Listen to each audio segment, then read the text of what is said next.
ಇವತ್ತು ಬೆಳಗ್ಗೆ ಬೆಳಗ್ಗೆ ಜಳಕ ಮಾಡಿದ್ರು ಜಳಕ ಮಾಡ್ಲಾರ್ದಂಗೆ ಕಾಣಕತ್ತ ಮೂತಿ ತೊಗೊಂಡು ನಾವು ಹೊಂಟಿದ್ದ ಕಾಲೇಜ್ಗೆ. ಜಳಕ ಮಾಡೋ ಕಡೆ ಬದ್ನಿಕಾಯಿ ಪಲ್ಯಕ್ಕೂ ಜ್ವರ ಬಂದಿತ್ತಂತ. ಅದಕ್ಕೆ ಜ್ವರ ಹಿಡಿಸಿ ನಾವು ಹೋಗ್ಬೇಕು ಚಾ ಕುಡಿಬೇಕಂತ ಮಾಡಿದ್ದೆ. ಚಾದಾಗ ಖಾರ ಹಾಕಿನ ಕೇಸಿ ನಾವು ಚಾ ಕುಡಿಬೇಕಂದ್ರೆ ಚಾನೇ ನಾನು ಕುಡಿತು.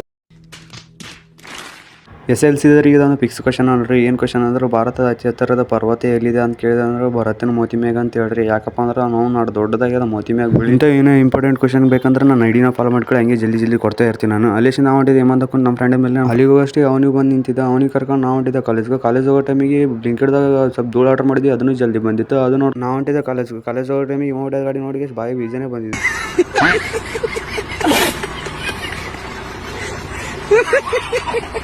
ಕಾಲೇಜ್ ಒಳಗೆ ಹೋಗಿಟ್ಟಿಗೆ ನಮ್ಗೆ ಯಾರು ಸಿಕ್ಕರು ನೋಡ್ರಿ.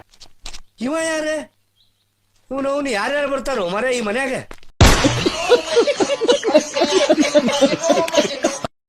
ಕಾಲೇಜ್ ಮುಗಿಸ್ಕೊಂಡು ನಾವು ಬಂದಿದ್ದೆ ಪ್ಯಾಡ್ ರೈಸಿಗೆ ಇಲ್ಲಿ ಬಂದು ರೈಸ್ ಆರ್ಡರ್ ಮಾಡಿ ರೈಸ್ನ ಕಟ ಕೊಡೋದು ನಾವು ಹೊಂಟಿದ್ದೆ ಮನೆಗೆ. ಇಲ್ಲಿಗೆ ಇಲ್ಲ ಮುಗಿಸ್ತೀನಿ. ಇಷ್ಟ ಆದರೆ ಲೈಕ್ ಮಾಡಿ, ಕಮೆಂಟ್ ಮಾಡಿ, ಶೇರ್ ಮಾಡಿ, ಫಾಲೋ ಆಗೋದು ಮಾತ್ರ ಮಾಡಬೇಡಿ. ನೆಕ್ಸ್ಟ್ ವಿಡಿಯೋದಲ್ಲಿ ಸಿಗುವ.